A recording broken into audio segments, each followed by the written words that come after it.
뉴 웨이브. 우리 어린이들이 너무 예뻐가지고 제가 막 넋을 놓고 본 것 같아요. 네. 그 아이들이 이렇게까지 이렇게 활기차게 생기 있게 찬양을 하는 걸 보니까 헌신 예배를 안 드려도 되지 않을까 이런 생각이 들 정도로 선생님들이 너무 이미 귀한 헌신을 하시고 아이들에게 하나님의 영을 부어주기 위해 굉장히 많이 애를 쓰고 계신다라는 생각이 들더라고요. 그래서 제가 말씀을 전하는 게 참 부끄럽다는 생각이 들었고, 오히려 찬양을 하는 아이들 보면서 제가 오늘 제 안에 되게 행복한 마음이, 하나의 이야기, 좋은 추억, 그림이 하나 이렇게 마음에 새겨진 것 같아서 너무 감사합니다. 그리고 찬양대가 무드셀라 찬양대시더라고요, 이름이요. 네, 그래서 너무 존경스럽습니다. 네.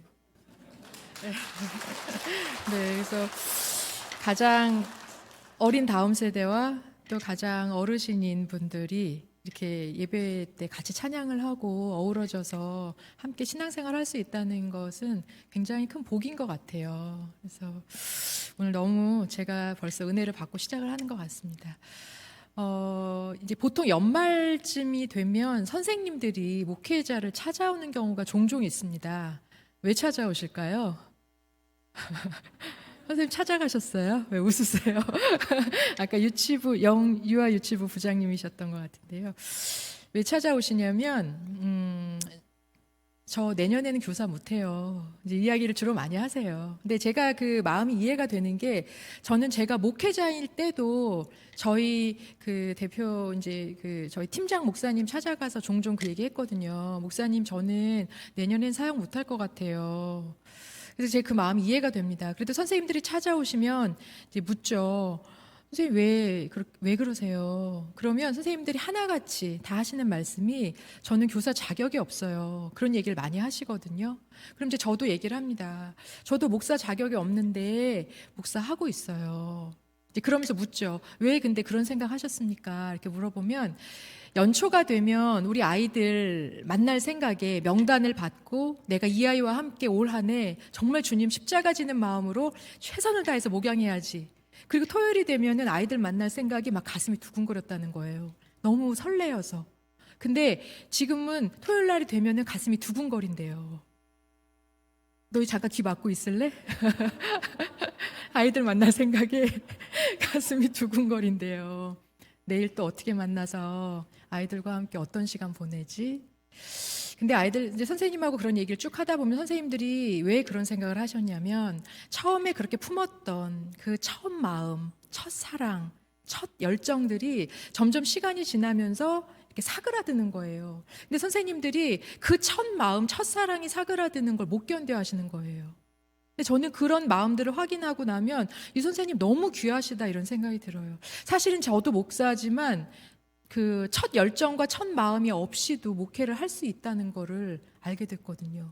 근데 그러면서 그런 마음으로 목회를 하고 그렇게 예배를 드리고 집에 가면 굉장히 하나님 앞에 또 엎드려서 회개를 하게 되거든요. 근데 늘 그렇게 뜨거운 마음으로 하나님 앞에 서지 못하는 저도 마찬가지이기 때문에, 근데 그 첫 마음을 지키지 못한 것 때문에 애통해하면서 그 모습으로 아이들 앞에 서는 게 부끄럽다는 그 모습, 그 말씀을 들으면 사실은 저는 제가 목사인데 되게 숙연해져요. 나도 저 마음으로 목회해야 되는데, 나도 저 마음으로 우리 성도님들 만나야 되는데, 나는 오늘 어떤 마음으로 우리 성도님들을 맞이했지? 어떤 마음으로 설교를 준비했지? 어떤 마음으로 함께 예배를 하고 있지? 이런 생각 들거든요. 첫 마음을 잃어버렸다는 그 아픔 때문에 감히 하나님이 사랑하는 아이들 앞에 설 수 없다. 그 선생님들의 말씀을 들으면 저는 그 선생님들이 참 존경스럽다는 생각이 듭니다. 더 이상 부끄러워서 못하겠어요. 이런 이야기들을 하실 때. 요즘에는 부모님들 만나면 부모님들이 그래요.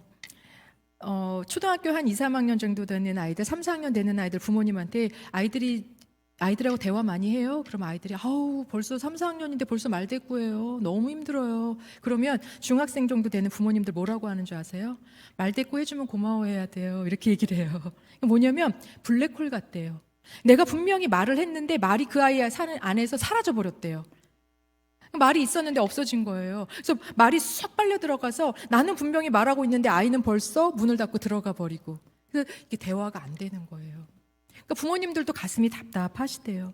그러면 그럴 때면 이런 생각이 드는 거예요. 부모님들 마음에. 저도 자녀를 키우고 있지만 내가 과거에 아이를 조금 더 이렇게 키웠어야 되나? 라는 과거에 대한 후회 때문에 지금 현재가 참 막막하신 거예요. 선생님들은 첫 마음을 잃어버려서 아프다 그러시고, 부모님들은 과거에 내가 아이를 조금 더 이렇게 키웠어야 되나? 라는 후회 때문에 아프다 그러시고,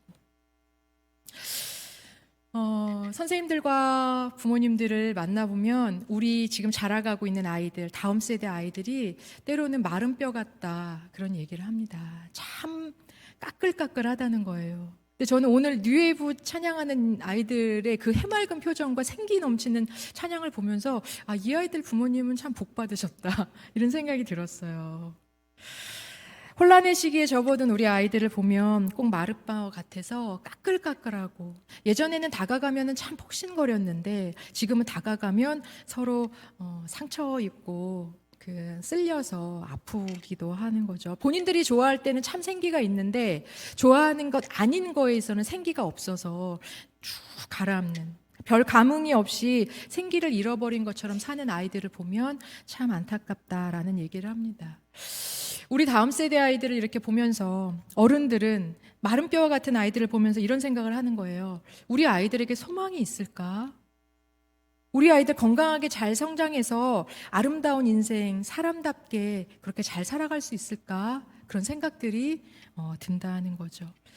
아이들에게 품었던 소망이 자꾸 사라지는 것 같아서 깊은 탄식이 나온다는 얘기를 종종 듣고 있습니다. 여러분은 어떠신가요? 우리 아이들과 함께 하시는 선생님들 너무 애쓰시고, 또 아이들 곁에서 먹이고 입히고 함께 살아가는 부모님들 너무 애쓰시는 것 같습니다. 오늘 본문에 보면 마른 뼈와 같이 바짝 말라버린 그런 모습을 보면서 탄식을 내뱉는 이들이 있습니다. 바로 누구냐면 이스라엘 백성입니다. 11절에 보면 이스라엘 백성이 이런 얘기를 해요. 우리의 뼈들이 말랐고 우리의 소망이 없어졌으니 우리는 다 멸절되었다. 그렇게 탄식을 합니다. 그러니까 뭐냐면 더 이상 우리는 소망이 없어. 더 이상 우리는 우리 앞에는 미래가 없어. 우리의 삶은 끝난 것 같아. 라고 이렇게 지금 탄식을 하고 있다는 거예요. 누가 하냐면 이스라엘 백성들이요. 근데 저는 이 탄식이 굉장히 간절한 소망으로 들렸습니다. 마치 우리가 다시 회복될 수 있을까? 라는 그런 탄식으로 들렸습니다.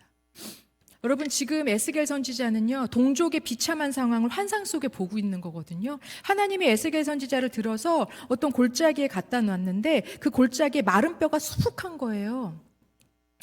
알고 보니까 동족의, 내가 사랑하는 이스라엘 백성, 내 친척들인 거예요. 근데 그들이 환상 속에 보니 까끌까끌한, 완전히 생기를 잃어버린 마른 뼈와 같이 됐다는 거예요.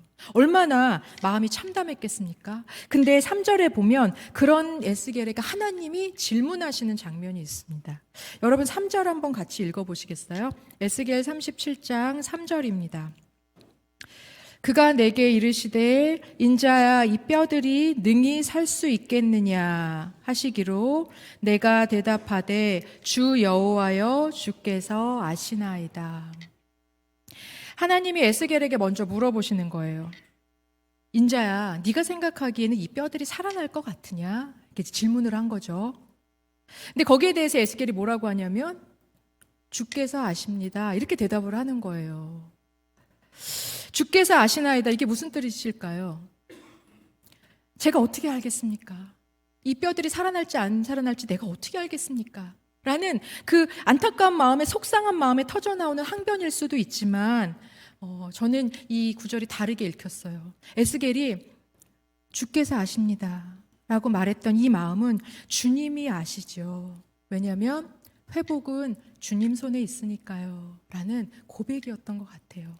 너무 처참해서 너무 마른 뼈와 같이 바짝 말라버린 우리 다음 세대 아이들, 우리 자녀들을 바라보면서 이 아이가 정말 살아날 수 있을까? 이 아이가 회복될 수 있을까? 이 아이에게 정말 소망이 있을까? 라는 깊은 탄식이 있는데 하나님이 물어보시는 거예요. 이 아이가 살아날 것 같으니?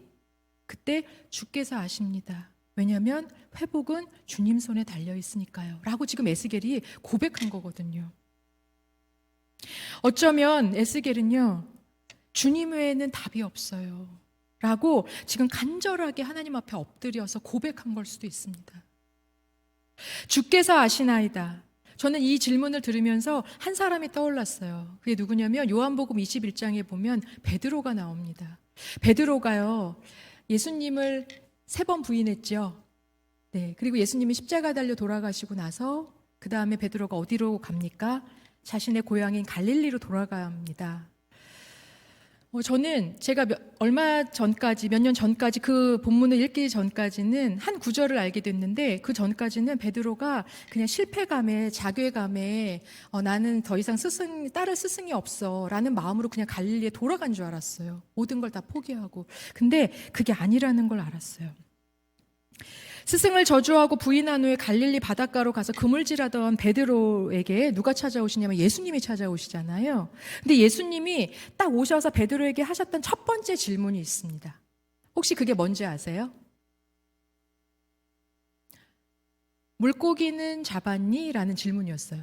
그러니까 너희에게 물고기가 있니? 사실은 밤새 그물질하고 아무것도 손에 남는 거 없이 빈손으로 지금 이제 돌아와야 되는 판국이었거든요.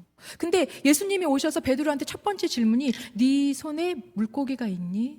그러니까 물고기는 좀 잡았니? 요즘 말로 하면 뭐냐면 요즘 사는 것 좀 괜찮니? 뭔가 손에 좀 잡히는 게 있니? 남는 거 있니? 살만하니? 예수님이 지금 그거 물어보신 거예요. 사실은 예수님이 제일 제자들을 만났을 때 제일 먼저 궁금했던 건 너 어떻게 나를 배반할 수 있어? 내가 3년 동안 그렇게 가르쳤고 분명히 내가 십자가 질 거라고 3번이나 얘기했는데, 그렇게 물어보시는 게 아니라 스승이 떠난 후에 그 빈 공간 속에서, 그 빈 시간 속에서 아파하고 쓸쓸해했을 제자들의 안부가 예수님은 제일 궁금하셨던 거예요. 그래서 만나자마자 물고기 좀 잡았어? 사는 곳 좀 괜찮았어? 손에 좀 남은 거 있었어? 살만했어? 그런지 물어보신 거예요. 그리고 나서 뭐라고 합니까? 아침 차려놨으니까 와서 밥 먹어라, 이렇게 얘기를 하는 거죠. 밥 먹자. 베드로 마음이 어땠을까요? 예수님을 배반했잖아요. 내가 수제자라고 사실은 좀 어깨에 힘이 들어가 있었거든요. 그런데 예수님을 배반했잖아요. 근데 그가 갈릴리로 돌아간 이유를 예수님의 이 대화 속에서 알게 됐습니다. 어느 날 성경을 읽다가 마가복음을 읽는데 마가복음 16장 7절에 이런 구절이 있었어요. 가서 예수님이 부활하신 후에 마리아에게 이제 하시는 말씀이에요. 가서 제자들한테 내가 살아났다고 전해줘라고 하는 부분이거든요. 근데 거기에서 이렇게 말합니다. 가서 그의 제자들과 베드로에게 이르기를 예수께서 너희보다 먼저 갈릴리로 가시나니 전에 너희에게 말씀하신 대로 너희가 거기서 배우리라, 이렇게 얘기를 합니다. 무슨 얘기예요? 베드로는요 그냥 자괴감에, 아니면 스승을 잃었으니까 나는 삶의 의미가 없어, 목적을 잃었어라고 그냥 고향에 돌아간 게 아니라 마리아에게 들었던 거예요. 예수님이 갈릴리에서 기다리신대. 누구를요? 배반하고 예수님을 저주했던 나를.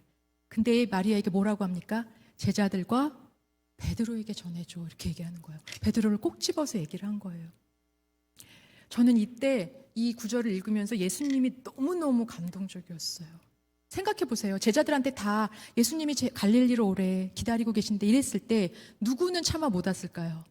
베드로는 못 왔을 것 같아요.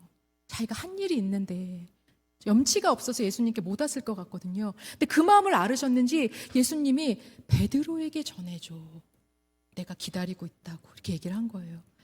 그래서 베드로는 갈릴리 간 거예요. 예수님이 날 기다리고 계시니까 나 그 예수님 만나고 싶어서요. 그리고 예수님은 그 베드로를 만나자마자 한 질문이 너 괜찮았어? 살기는 괜찮았어? 아침은 먹고 다니는 거야? 이제 그 질문을 하신 거예요. 얼마나 이 대화가 따뜻합니까? 그리고 나서 예수님이 베드로에게 질문하시잖아요. 베드로야, 너 나 사랑하지? 근데 베드로가 첫 번째 대답을 뭐라고 하냐면 제가 주님 사랑합니다.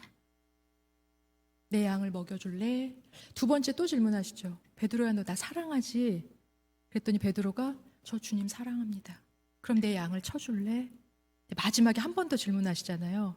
베드로야, 너 나 사랑하지? 그랬더니 베드로가 성경에 보면 어떻게 하냐면 고민을 했대요.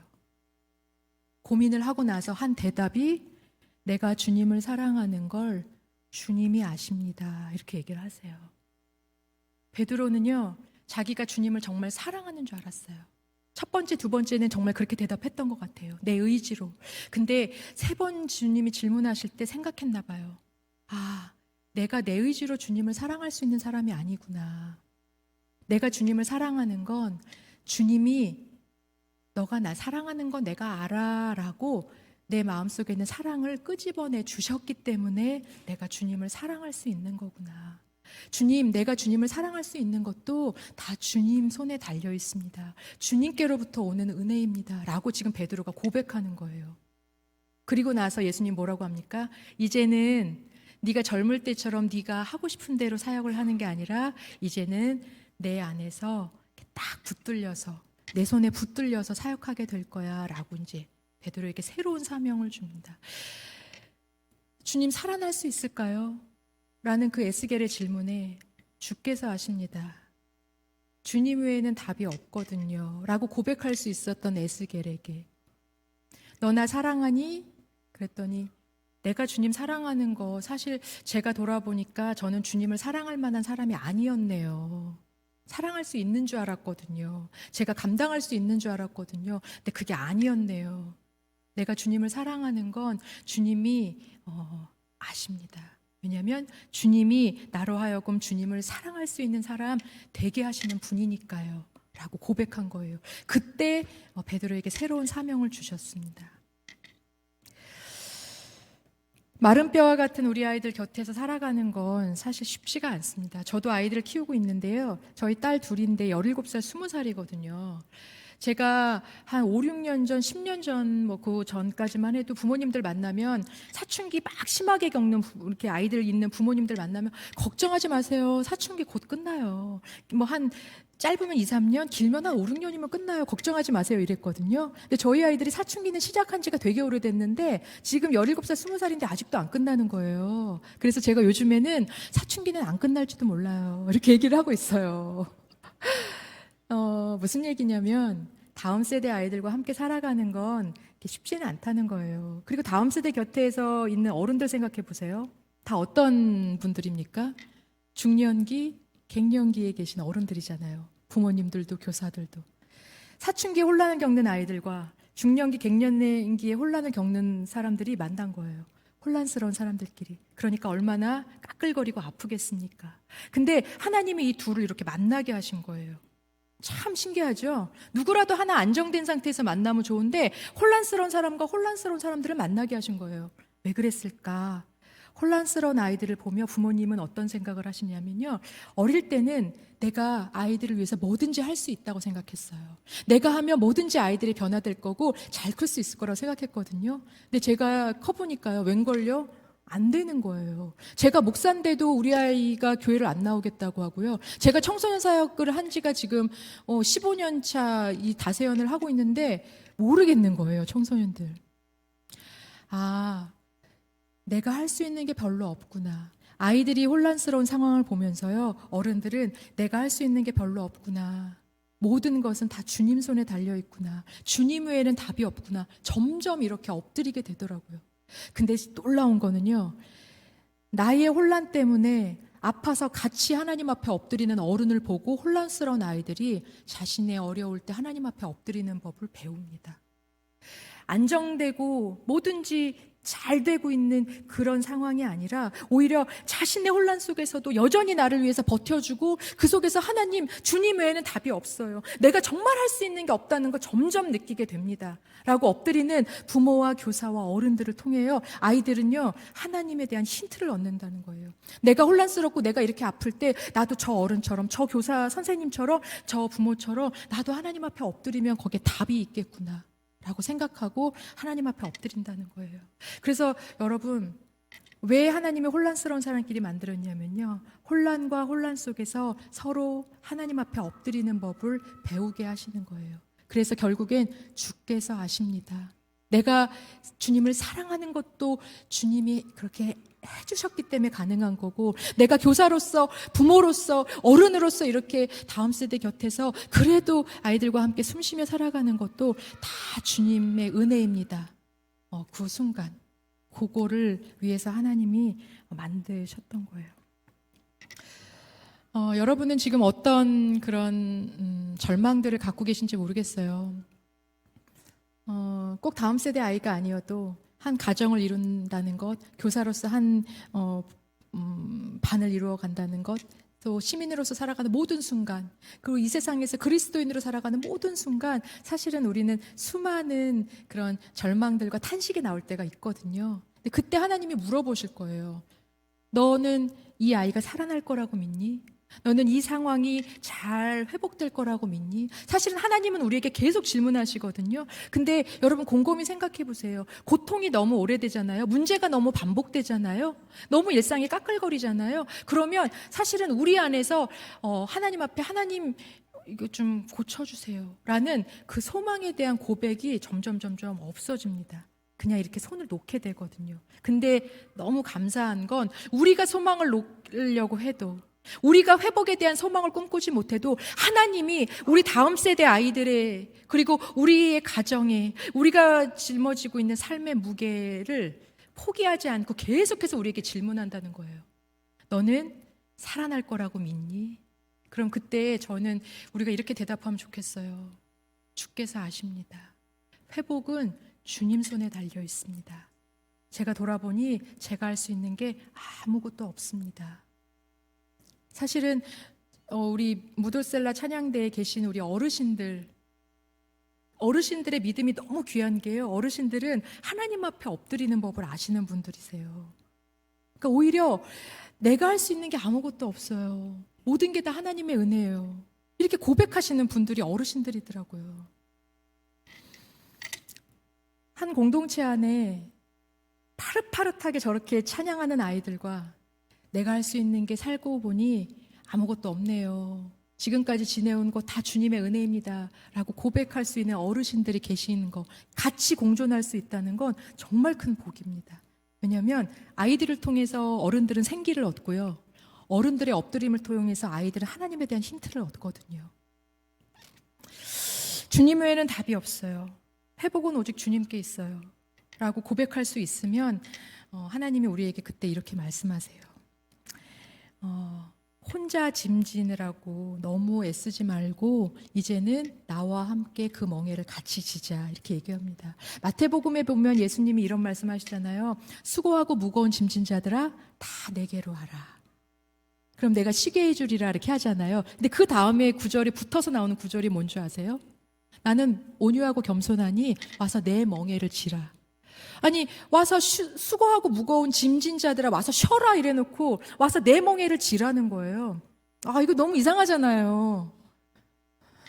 근데 이스라엘의 소를 이제 알게 되면 우리가 좀 알 수 있습니다. 이스라엘은 소가 밭을 갈 때 어떻게 가냐면요, 2마리를 함께 갈게 합니다. 그래서 이렇게 멍에를 지어서 소 2마리가 밭을 가는데요, 이때 놀라운 비밀이 있습니다. 한 마리는 아주 노련하고 힘이 센 소고요, 한 마리는 아주 서툴거나 힘이 약하거나 아주 힘이 없거나 그런 소를 같이 붙여놓은대요. 왜 그럴까요?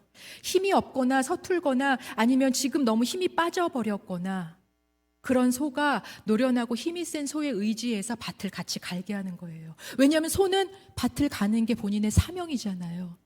너 힘없으니까 아무것도 하지 마, 이렇게 공동체에서 소외시키는 게 아니라, 그 사역에서 소외시키는 게 아니라, 지금 힘이 없어, 지금 너무 지쳤어, 너무 힘들어, 그러면 예수님이라는 그 노련하고 강하고 우리의 짐을 같이 멍에를 져주시는 주님께 와서 의지해서 우리의 삶을 같이 지어가라는 거예요.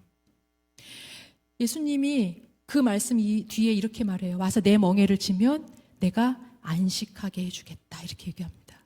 주님이 우리에게 지라는 멍에는요, 우리에게 무거운 짐을 져주겠다는 게 아니라 주님이 우리의 삶을 같이 져줄 테니, 홀로 있지 않도록 우리와 함께 우리의 삶의 짐을 져줄 테니 나에게 의지해서 우리에게 주어진 인생을 끝까지 잘 살아가라 라고 말씀하시는 거예요.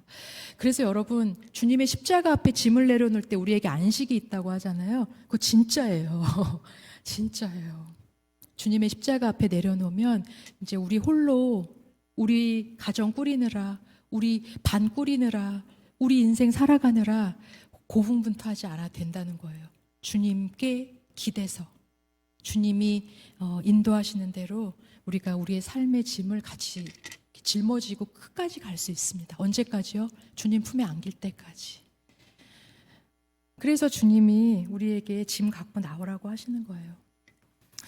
저는 올 한 해 우리 세영광교회 이미 그렇게 하고 계신 것 같아서 너무 감사한데요. 하나님이 에스겔 선지자에게 인자야 이 뼈들이 살아날 것 같으니 라고 했을 때 주님이 아십니다 라고 했잖아요. 그 대답을 듣고 하나님이 어떤 약속을 주셨냐면요, 내가 사방에서부터 불어오는 생기로 이 뼈들을 살아나게 하리라, 이렇게 말씀하십니다. 살아나리라는 말씀이 이 본문에요 계속 나옵니다.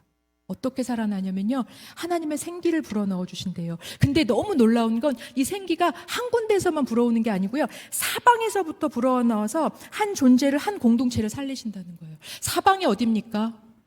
우리가 살아가는 모든 환경, 우리 아이들이 살아가는 모든 환경, 사방에서부터 불어와서 아이들의 영혼을, 우리의 영혼을, 우리의 일상을 살리신다는 거예요.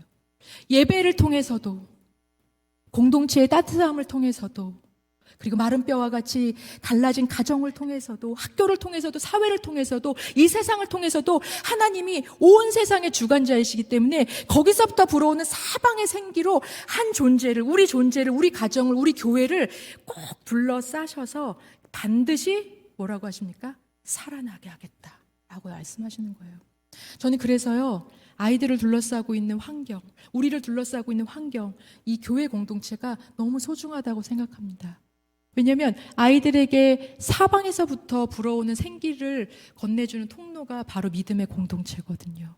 그리고 거기에 가장 앞장서 있는 분이 가정의 부모이고 또 교사들입니다. 우리 아이들을 살리는 이 일에 우리가 함께하고 있잖아요. 그래서 저는 올해 우리가 두 가지, 선생님들과 그리고 제가 우리 함께 했으면 좋겠어요. 두 가지가 뭐냐면요, 하나는 예배를 회복하는 겁니다. 다시 기본부터 가는 거예요. 하나님의 생명이 흘러나오는 통로가 어딥니까? 예배잖아요. 우리의 영혼에 하나님의 생기가 가득 찰 때 사실은 우리를 통해서, 우리 때문에가 아니라 우리를 통해서 우리 안에 계신 성령의 영이 우리 아이들에게 흘러가거든요. 우리의 표정 하나, 우리의 말투 하나, 우리의 다독임 하나, 그리고 우리가 전하는 작은 복음 하나, 카톡의 답 하나, 이 모든 것들이 사실은 아이들에게 하나님의 성령의 통로가 됩니다.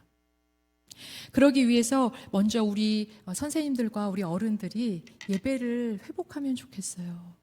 에스겔 선지자에 가면, 에스겔서의 뒤에 47장에 가면 이런 구절이 이뤄요.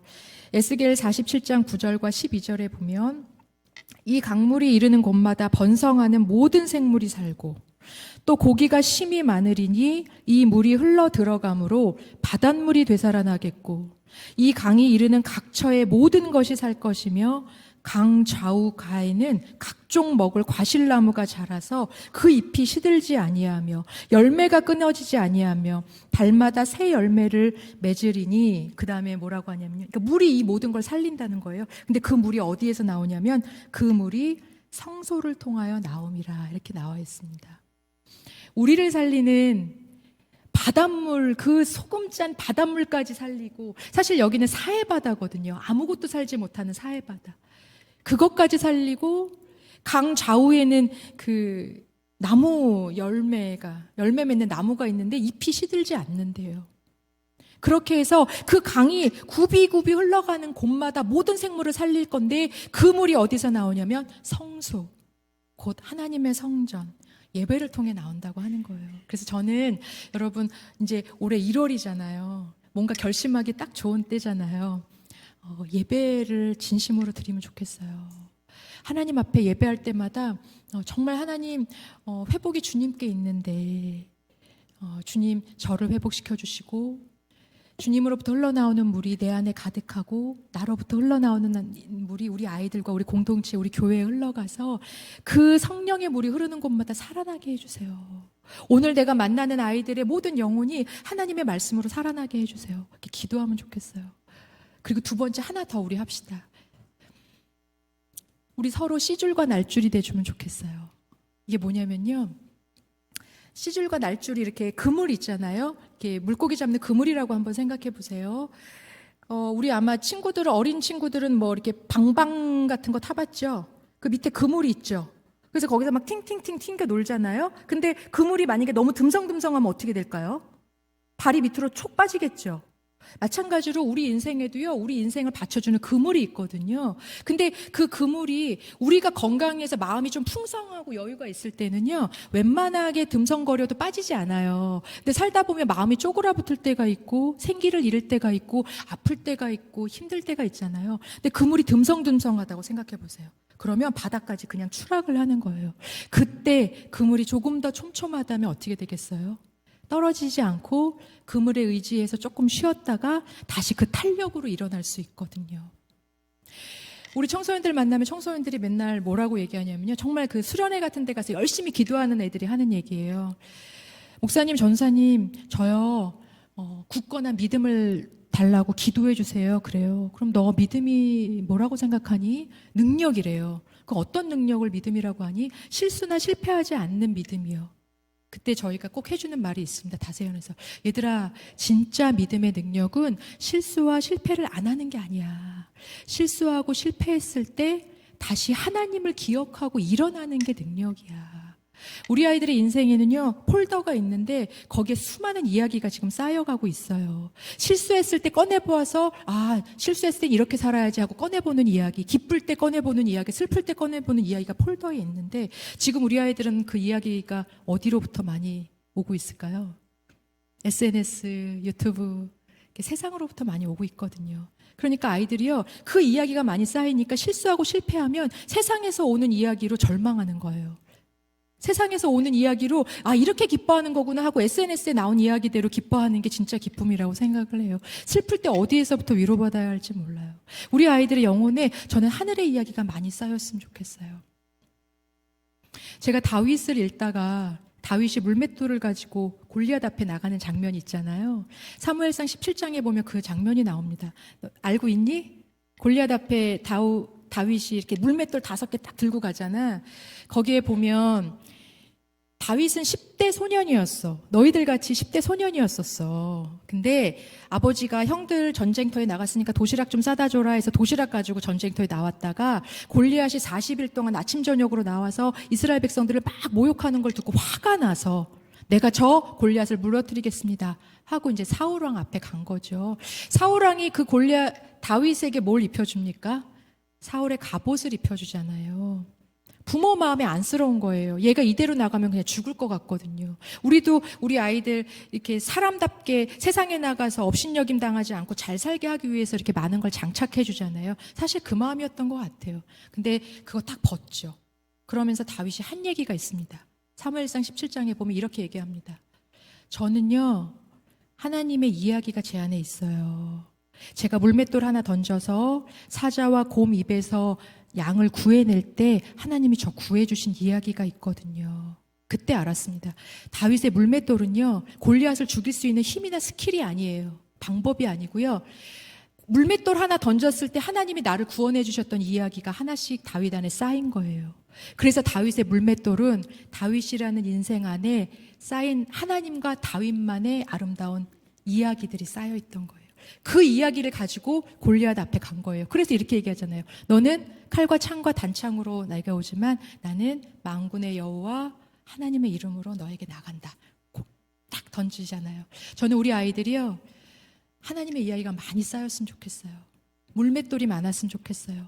아이들과 하나님 사이에 내가 슬플 때 하나님이 날 위로해 주셨던 이야기가 많이 쌓여 있으면 좋겠고, 내가 정말 기쁠 때 하나님이 너무 잘했어 하고 칭찬해 주셨던 이야기가 많이 쌓였으면 좋겠고, 실수하고 실패했을 때 세상은 다 그러니까 너 그랬지, 찌질이라고 했는데 하나님은 아니야, 난 너를 위한 특별한 계획이 있어라고 하셨던 하나님과 나만이 갖고 있는 그 이야기가 우리 아이들의 인생에, 우리 교사들의 인생에, 우리 세영광교회 모든 교우들의 인생에 가득하면 좋겠어요. 그 이야기로 세상에 나가서 사는 겁니다. 그 이야기가 우리 아이들에게 그물이에요. 그리고 공동체의 사랑이 사실은 그물입니다. 그래서 촘촘하게 조금 더 아이들과 우리 공동체의 서로의 인생을 촘촘하게 감싸줄 때 그 우리의 그물이 조금 더 씨줄과 날줄이 자꾸 생기면서 힘들고 어려울 때 우리를 받쳐줄 수 있는 그물이 됩니다. 새영광교회 모든 공동체가 서로가 서로에게 생기를 불어넣어주는 통로가 되고, 그리고 서로가 서로의 인생의 씨줄과 날줄이 돼서 인생을 좀 따뜻하게 받쳐주는, 그리고 그래서 이 공동체에서 자라는 아이들이 저렇게 생기 있게 앞으로도 계속해서 찬양하고 하나님 부르심 따라 자기 인생 살아갈 수 있도록 돕는 그런 새영광교회 되기를 간절히 소망하고 또 축복합니다. 같이 기도하겠습니다. 하나님, 사랑하는 우리 새영광교회 어른들, 하나님의 생기로 충만하게 해주셔서 하나님의 말씀이 충만하고 하나님의 사랑이 충만하고 또 하나님의 은혜가 가득하게 해주십시오. 그래서 우리 공동체를 통하여 우리 공동체가 함께 길러가는 다음 세대 아이들에게 하나님의 생기가 가득하게 부어질 수 있도록 도와주십시오. 함께 이 믿음의 시간들을 살아가고 누려가는 이 시간들을 통해 하나님을 서로에게 보여주는 통로, 그리고 사방으로부터 불어오는 생기를 넣어주는 통로가 될 수 있도록 우리 새영광교회를 하나님 축복하여 주옵소서. 예수 그리스도의 이름으로 기도합니다. 아멘.